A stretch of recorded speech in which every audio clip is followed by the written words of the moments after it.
এই চুক্তি থেকে যে মোটেই কিছু অর্জিত হয় না বিষয়টা কিন্তু তাও না। গরিবের সুন্দর বউ হলে অনেক সমস্যা, সেটা সবার নজরে আসে।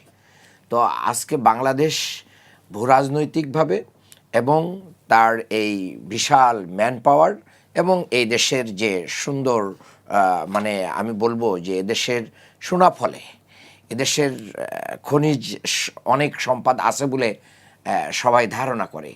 তো এই জায়গা থেকে ভূরাজনৈতিক এবং সম্পদ এবং ম্যান পাওয়ার অনেক দিক দিয়ে এই দেশের প্রতি অনেকের কি আছে, লোলুপ দৃষ্টি আছে।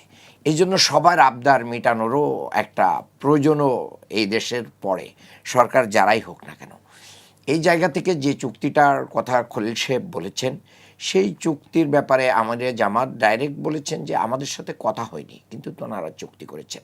এখন ভাইয়ের প্রশ্ন হচ্ছে যে জামাত কেন এই চুক্তির বিরোধিতা করে না? এই চুক্তি থেকে যে মোটেই কিছু অর্জিত হয় না বিষয়টা কিন্তু তাও না। আজকে যখন আপনারা জানেন যে যুদ্ধের তো অনেকগুলো ধরন আছে, সেই যুদ্ধের ভিতরে ট্যাক্স বিভিন্ন দেশের পরে যে শুল্ক আরোপ করেছিল আমেরিকা, এটাও কিন্তু এক ধরনের ওয়ার ছিল। ইন্ডিয়া এখনও পর্যন্ত সেটার কোনো রেমেডি করতে পারে নাই, কিন্তু এটাও তো একটা সফলতা যে বাংলাদেশ ওই জায়গা থেকে একটা বড় ধরনের সফলতা অর্জন করেছে। 20% সম্ভবত মুশাররফ ভাই মানে এই ইয়েটা শুল্কটা কমিয়ে আনতে পেরেছে। আগে 20% ছিল, সেটা 19% এখন। না, আগে 20% ছিল না, এটা বাড়িয়ে তো 35 করেছে। সেইখান থেকে 20-তে নিয়ে আসছে। এই যে 15% শুল্ক কমিয়ে আনতে পারলো বাংলাদেশ, তো বাংলাদেশের গার্মেন্টস সেক্টর একটা বড় জনবল রয়েছে।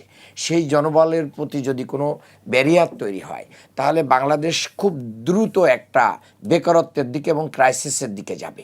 তাহলে আমাদেরকে ফার্দার করণীয় নির্ধারণে অবশ্যই কৌশলী ভূমিকা নিতে হবে, এই জায়গা থেকে বের হয়ে আসার পথ খুঁজতে হবে।